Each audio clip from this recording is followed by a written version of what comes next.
Hey you guys, welcome back to my channel. Don't shoot the messenger, okay? Because there's another trend on the forecast and it's the espresso makeup. So that's what we're gonna be doing today. I know you've already had it with the unicorn makeup, mermaid makeup, latte makeup, Barbie makeup. There's so many trends.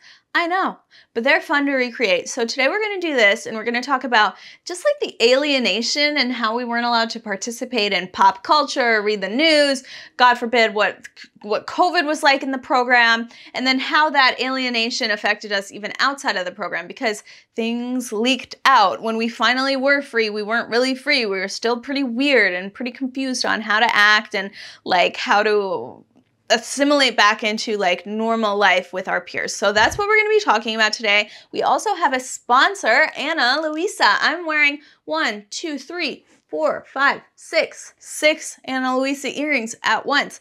We got some silver ones, but I wanted to do gold with this look because I want it to be kind of like warm browns. As opposed to like icy silvers. I feel like that would send me into the wrong style today. So that's what we're gonna do. If you're interested in seeing how we got this look and talking some trash about the troubled teen school girls and all its weird rules and what kind of movies we watch and stuff like that, then just keep watching. Of these Ana Luisa earrings that I got, I'm gonna show you and I'm gonna pop them in. So I got 3 pairs of hoops. One is silver. I'm not gonna be wearing them today, but I will put a clip of what they look like. Here are the silver hoops. I'm going to put in these little dangly ones next to my Ana Luisa hoops that I've already gotten. I also got these new gold hoops. I couldn't decide between this hoop, I do like the look of that, or the tiny hoop. Shoot.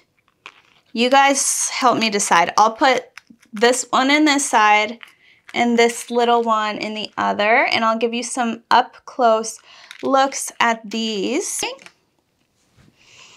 Let's see which one is cuter. I also am wearing my Ana Luisa pearls here and here. Ana Luisa makes the cutest stuff. They are one of my favorite brands to collaborate with because I genuinely love these earrings and hoops and stuff. They spark joy. Oh my God, I don't know which side I should pick. Let me get a little closer and let me know what you think. It'll be too late by then, but let me get a closer look and maybe that will help. So here's one option with the bigger hoop and the little mini. See the little sun? It looks so cute. Also, these are healing, so just let them be. And then there's this side with the bigger hoop. There's no right answer, but I think I'm gonna do the danglies because I don't know what else to do. I love them both. Let's do the danglies. Maybe it makes more sense, I don't know. And we are going to do our espresso makeup. Also, if you aren't familiar with Ana Luisa, they are an online jewelry brand that makes very, very adorable and high quality things. You can actually have a 2-year guarantee on the performance of this jewelry. It's not gonna tarnish, it's not gonna turn a weird color. You're not supposed to get it wet, but I have, and it's never discolored, so that is totally awesome. And they also just have some of the cutest styles that you can stack together. So I'm a big Ana Luisa girly, and if you're interested, I'll have everything linked below as well as a discount code. Thank you, Ana Luisa, for sponsoring today's video. I freaking love ya. Now let's jump into our look.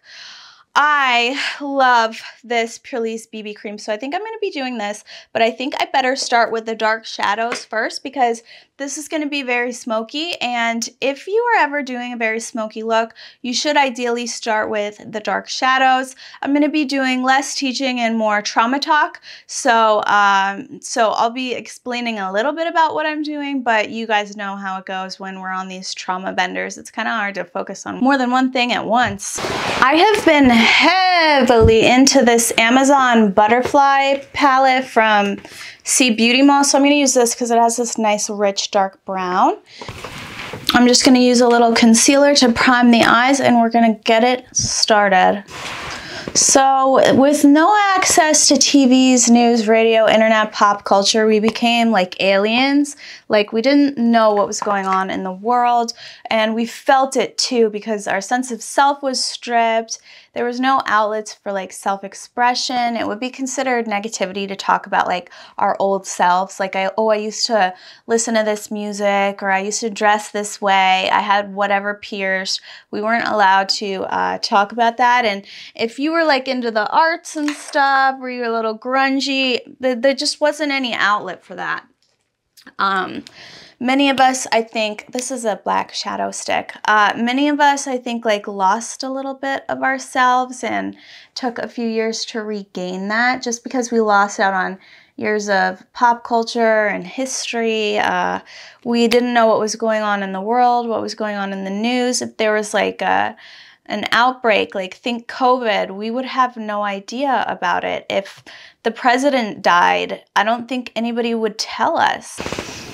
We didn't know if our own friends or family member passed away. We didn't know if girls who left the program passed away, which was very, very common. I think I'm going to talk about this a little bit more later, but I do think there is a connection between premature death and being rehomed as a kid. And yeah, I feel like we lost pieces of ourselves that were hard to regain because we just weren't part of the world. We had no idea. We still don't know what went on outside of our time there.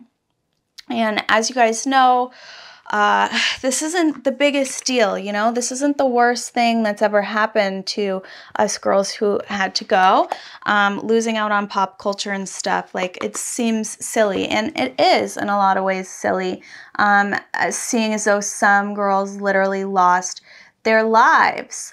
But we're still going to talk about it because not everything has to be the worst. Not everything that we talk about on this channel has to be like about people dying and just the absolute worst things happening. Sometimes I get comments like, you wish you knew trauma. And I'm like, ladies, we're just talking. We're just talking about the whole experience from start to finish. Just all of the little bits and pieces. I could go on forever because there was so much that happened, you know?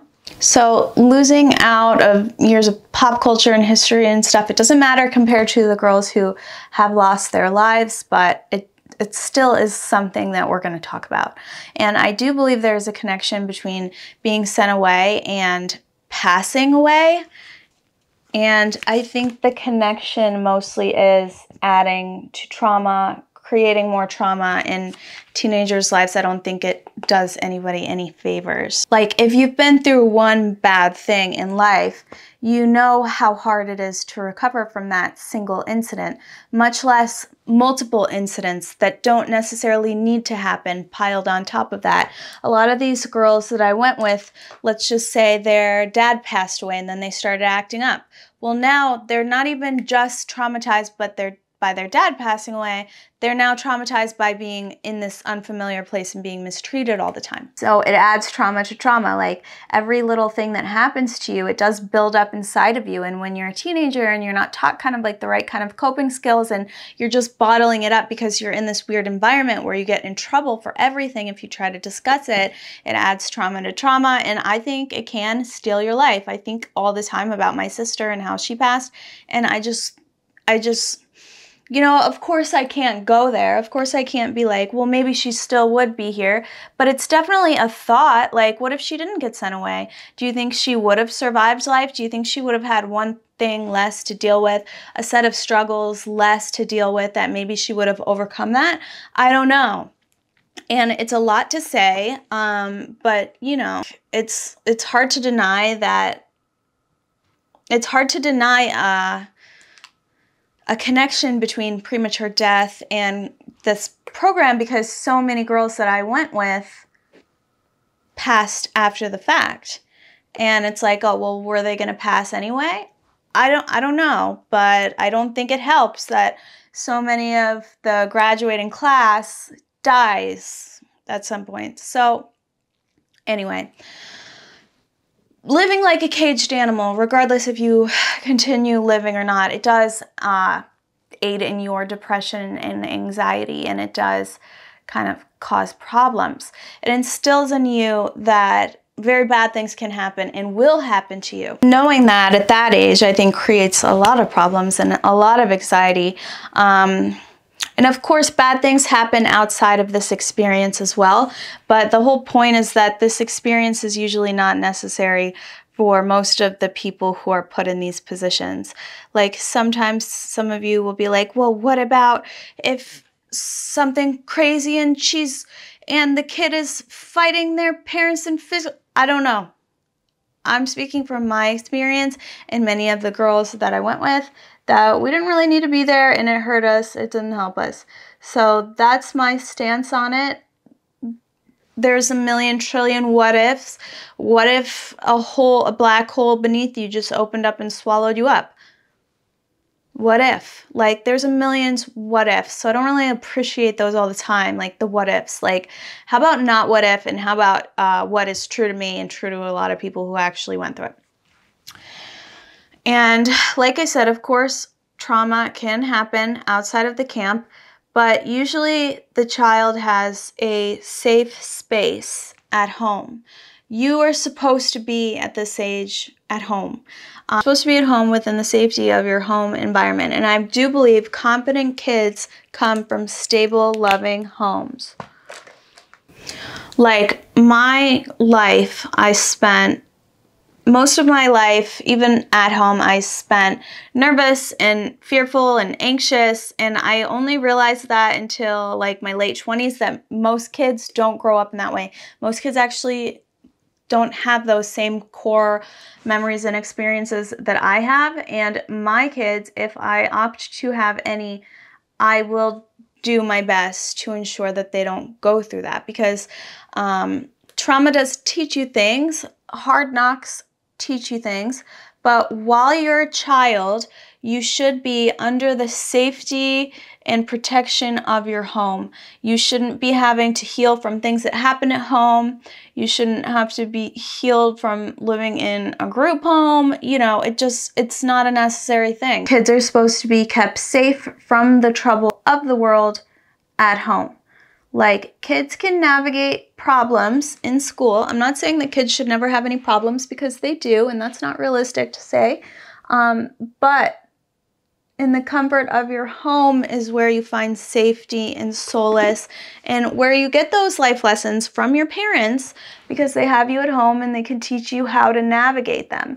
It should be like a safe home environment should be like a covering for you, for where you're safe to learn and grow into a good human being. You can't even do that if you're not at home, I don't think. You're raised by a bunch of wolves in a camp. I did not learn to be a better person there. I learned to be an anxious person. I learned to be like a little bit more of a narc, because they would always like encourage us to tell on each other. So while I wasn't actually telling on anybody else, I always had my guard up around my peers, and that was a life skill that I had to then unlearn, and it took me quite a while, because these things happened in like a certain stage of my development that didn't help me. So already feeling unsafe at home, like most girls were, then we were brought into the program and banned from past ties, further alienating us, which brings us back to the topic of how we felt like aliens. Also, typically I wouldn't bring my shadow up this high, but I think it's kind of the vibe of the espresso makeup is to have like super, super dark shadow that comes up really quite high, like quite a smoky look. So think of every song or movie that like rocked your existence this year. There is so much that goes on in the world every year, and they all kind of take you through certain times. Like months ago when Miley Cyrus's new album came out, that was like a time for me. And then she sang Flowers, and then I was kind of like in the midst of a messy relationship where I was singing that song all the time. It's just like part of connection with each other and to the world and to ourselves. Like losing out on years of music and movies and art no matter what you say about it, it does alienate you from everybody else. It's like, and this is maybe a poor comparison for any Android users out there, but it's kind of like being the only one with an Android. A little alienating. I'm not saying it's bad to have an Android, but when the rest of the world has Apple, it kind of sets you apart a little bit. Also, I'm just stamping a little bit of this Kaja trio because this is cool toned. It's not too warm. I don't want to be too bronzy. I want to be like slate-ish, and this is the perfect shade. This is the middle color in the trio. I think the top is like more of a crazy glitter, which we're not going to use, but I will show you it because it's crazy. So music, movies, books, trends, themes, social media apps. Imagine being gone and then you come back and Instagram's a thing now and you've never seen the app and you got to get on it. Imagine being gone for 15 months or longer. Like, you will never regain the information lost. And like I said, it's not a big deal, but it is alienating because you're still young and you're still trying to get along with your peers and fit back into the world which you were stripped out of. Imagine the Barbie movie. Its message, it's love and hate. All the controversy within it. You know, people love it or hate it. I've said some things about it. You guys, I'm just kidding. You don't actually have to like the Barbie movie. I made this thing saying the Barbie movie was the litmus test for like a good man. It's not actually. I'm just kidding sometimes. Like, there's a little truth to what I said because I do think a lot of Joe Rogans don't like the Barbie movie, and I think it's funny to chastise them. But, you know, there's a myriad of reasons why some people don't like it. Some people think it promotes consumerism, blah, blah, blah, blah, blah. And that's totally true and fair. And still, it's just a part of pop culture and also coming together on the topic, whether we agree or don't. Because I have such a smoky eye, I'm going to do this QL kind of spiky lash clusters. They are too extreme for a non-smoky look, but because it's so smoky, you won't even really be able to see them, so this is the perfect time to use these. Now, think about the COVID experience. Think about being dropped off and not being educated on what was going on in the world. In fact, they discourage you from learning and understanding what's going on in the world. And this place is in Georgia, so God knows if they believed in it. I don't know.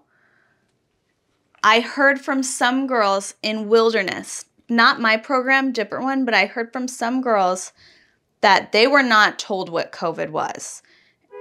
And I heard from girls who went to Wilderness, they were not educated on what COVID was. So they got out and they thought the world was ending because we all went this. The whole world experienced this together, COVID, the pandemic. It was insane. Like, just think about how that time period was and how you have to be in it to understand it. How can you understand it if you're locked up and told that it's not real and then all of a sudden you're like on a family visit or something and everybody's in masks? Or worse, you never get a family visit because in Wilderness, you don't actually get to go anywhere.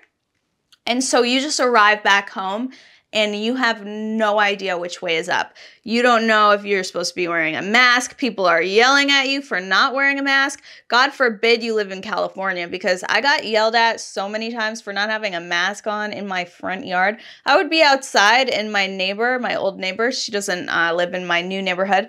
She would be like, "Kids, go around. She's not wearing a mask," talking about me while I'm walking my dog. I'm like, dude, I'm not going to give you COVID by walking my dog or being in my own front yard, but go off, sister. So just imagine that. Imagine how alienating that experience might be, just missing that time. To be honest, in some ways, it might be a good time to get totally banished because you aren't missing any proms or anything. Proms aren't happening.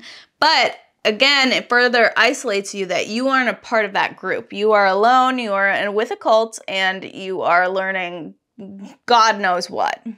Like, have you guys ever heard about prisoners who get out of prison and they don't understand the way the world works, and it freaks them out and they just want to go back into prison? To be honest, I think that's why I didn't fight to get out, because I didn't fight to get out and I stayed until I finished high school. Maybe if I fought to get out, I would have, but they make you feel safe by isolating you from the world. It's like how all those girls grow up on, it's like how those girls grow up in cults. Like, who was that old man's name? That man who ran this cult, and he had all these sister wives, the polygamists, like the famous polygamous cult. You know that they don't stand a chance out in the world. So it's a lot more comfortable for them to stay inside of the cult. That's kind of how the vibes were at my cult. And you can tell by the amount of people who end up staying there forever, like the girl Caitlin, who is there. She got put in there the same time I did. That was over 10 years ago. And that girl is still there working. I can't imagine it's because she's having a happy and fulfilled and peaceful life there. I think it's fear, isolation, loneliness, being told, we are your family now, this is your home now, turn your back on your mother and your brother and your sister and your lover. That was literally a song that we sang. Turn my back on my mother, my sister, my brother, my lover.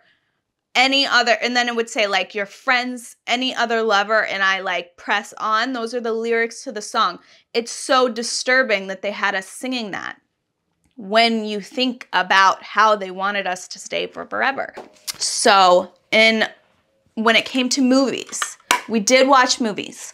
Every Saturday movie, we watch movies, but it's not what you think it is. We watched G-rated movies only. We watched cartoons. We watched Lassie. We watched Hallmark sometimes, if it was approved. Even Hallmark could be too bad, you guys. I can't make this up. And quick note, I'm going to put on my Charlotte Tilbury contour underneath this makeup because I want to look a little more hollow, a little bit grungy, and then I'm sure I'll do bronzer on top because I'm addicted to bronzer too. Every kind of media, movie, book, everything had to be previewed by staff first. So even if there was a new movie coming out and it was Christian, they would watch it first. Like, we didn't just get to watch these things just because they fell into a category. Some things were technically Christian and they were absolutely banned. So we watched on the VCR every Saturday, back to the point, a movie from which we picked from like a collection of pre-approved movies. Like I said, Lassie, whatever. We went to the movie theater one time when I was there. And I believe that we went to the movie theater as an elevated group, like only a group of us went, I think, maybe, can't remember if it was all of us or just a hand-picked group. I'm leaning towards hand-picked group, but to be honest, I can't really remember. And we went, and guess what we watched? We watched like B-movie, or B-movie, like ant movie, bug movie. It was like a spin-off of like B-movie. It might have been like Bug's Life, something for children. And on campus, we were forbidden to like fall asleep during movie night. Don't ask me why. It was not allowed to fall asleep. But because we were in the movie theaters, I remember being so bored and also so tired of just the lifestyle of this place that I just went to sleep because I'm like, I'm 16 and I'm watching B-movie. Like, what the hell is going on? And then the funny thing about it too is that the juxtaposition between approved Christian movies, non-approved innocent movies was like ridiculous because we were allowed to watch The Passion of the Christ, Left Behind, where they chop off their heads, and then we watched the goriest stuff in chapel about people dying and going to hell, the scariest stuff, the scariest sermons, the most extreme films they could find if it would bring you to Jesus. But then we weren't allowed to watch like Mean Girls. Oh, Mean Girls was definitely of the devil. Or like, what was new out at that time? I wouldn't know because I was locked up. But imagine just like a movie, Napoleon Dynamite. Not allowed. Definitely not. Are you kidding me? Hellfire and Brimstone was okay, as according to them. Super weird. And it's funny because I think that at that time in my life, those movies were kind of like my thrillers because I like scary movies. And I remember being really in tune with those ones, but because they were real, they kind of scared the crap out of me more because they were real. Because to me, my sense of impending doom was like through the roof because we were always watching this thing. And I was a minor. I had a pea brain and my brain wasn't developed. And I really believed these things to be true. So that was kind of scarier than any actual thriller we could watch because to us, it was true. It was real. Jesus was coming back and those who didn't go were getting their heads chopped off. So yeah, I think to this day, I love horror and thriller movies and it's what I prefer to watch. I love anything with a dark twist. Midsummer, Hereditary, send it my way because nothing in my life could be scarier than what I've already gone through. And I grew up feeling afraid and unsafe. So maybe now I find comfort in feeling afraid and unsafe with my psychological thrillers. I love it. It gives me life. I wonder if they're connected. I also was bored as fuck for years. And I think now that I'm older, if I'm going to take the time to sit down and watch something, I might get a little too relaxed if it's not scary enough. I might fall asleep. I might quit paying attention. Like, I like to feel something now because there's no actual trauma or drama in my life that I actually seek out these horrible experiences because I need a little shaking up. I'm used to chaos. I want to see it. I want to eat it. I want to smell it, but without actually being in real chaos. So I think that is a cathartic outlet for me now, which is very strange, very kind of like flips it backwards. Next, we're going to talk about music. And while we talk about music, I'm going to contour a little bit more with this Mob Cream Clay contour shade. It's just going to intensify what we put underneath the makeup. And this one's pretty easy to work with and pretty natural looking. This skin is supposed to be like a skin tint, but like with a good amount of like contour and bronzy colors. So back to music. Non-Christian music was not allowed. There were some loopholes that got underneath the cracks and then they were promptly like banned. Like for a minute, people were in the program, we were like, well, Modest Yahoo is Jewish and he turned Christian something. I can't remember if at the time he was singing about Jesus or what, but we were like, surely we can listen to Modest Yahoo and talk about Modest Yahoo, which is super random and very 2010 of us. And then that was totally squashed. They were like, you may not ever talk about Modest Yahoo. And then you weren't allowed to like sing or reference that music either. So we weren't allowed to listen to it, but we also weren't allowed to like talk about it, make jokes about it. If you know how sometimes like a song comes up in conversation and you like say the words, you sing it, whatever, that was not allowed. We were not allowed to talk about pop music. God forbid. Conversation was so heavily patrolled, and if you did make those references, you would get sentences, or worse if you kept on talking about it. Sometimes several acts of breaking the rules via conversation would result in loss of privileges, which was like a very big discipline, and sometimes you could find yourself in a lot of trouble for doing like a minor thing. Like if you do it too many times, then that set of sentences could now be a banning from talking to your family back home and from going on your pass and your family visit, you know. when I got out and I would listen to music, I couldn't tell if it was like a new song or if it was like a year or two old. I was there for 3 years, but after the first initial like 2 years, I had a little bit more privileges. They were inside my head. I actually didn't listen to anything non-Christian because I was afraid. Oh my gosh, could you ever get me to be a sheep at that age? Like, everything they told me to do, I was like, yes, Lord, I will not do that. And of course, like I said, it won't cause any great harm to sit out on pop culture for a year and a half. But what it did do is alienate us further, especially when we were going back out into the world, trying to connect with others again. So I always, for one, found it very embarrassing trying to connect with my peers and not knowing pop culture references, not knowing if something is cool or if it's lame, not knowing certain songs that everybody in the room is singing. I remember I was with a group of people and they were all singing Journey, and of course Journey's older, but I wasn't allowed to listen to secular music as a child either. So I missed out on like years and years and years of like music and culture and stuff. And I remember one girl being like, "Why aren't you singing?" And I was just thinking, oh my God, this is so embarrassing for this to happen to me right now.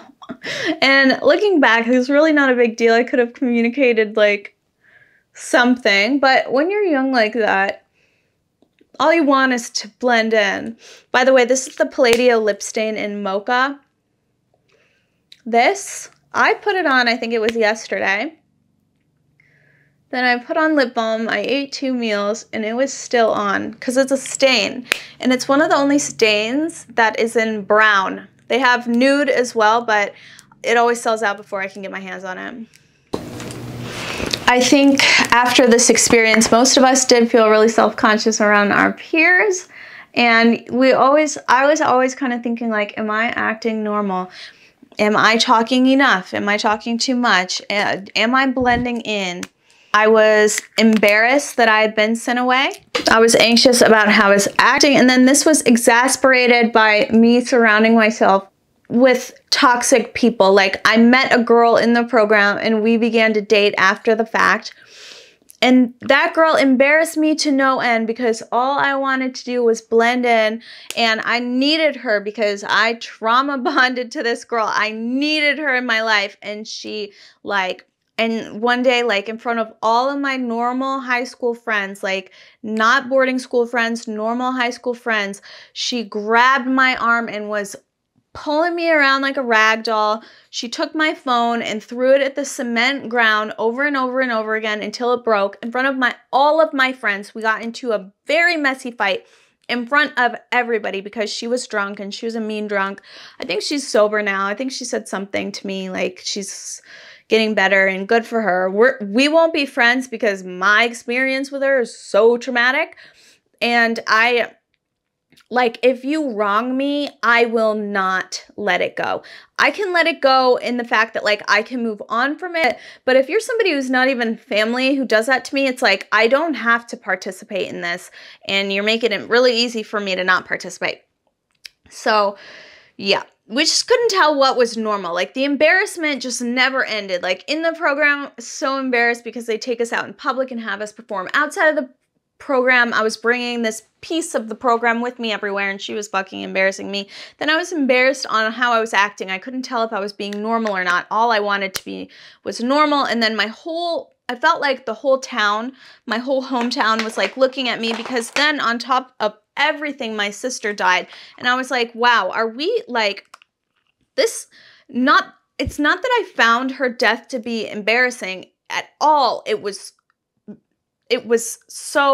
such a hard time.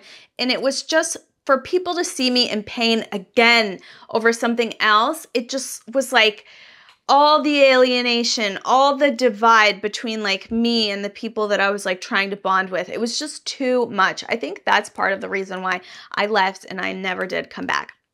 like, you just can't tell what's normal when you've been raised like this. You can't tell what's normal when you don't know anything about society, when you've been alienated from society for 3 years. Like, I just couldn't tell which way was up. And don't even get me started on the intrusive thoughts about evangelizing others, because they told us to go out in the world but not be a part of it. And when we were physically there, at one point I was allowed to be on Facebook after like 2 years. When I graduated to being staff, 2.5 years maybe, I was allowed to have a Facebook, and they all had Facebook too. But they would say, like, you aren't a part of the world, you're just in it. Like, you are in it to evangelize and to invite other people. And they would do these Facebook outreaches, and I'm positive that there are people with messages from me outreaching to Facebook, which is so mortifying, so incredibly embarrassing. Kill me now. Also, by the way, I love this look.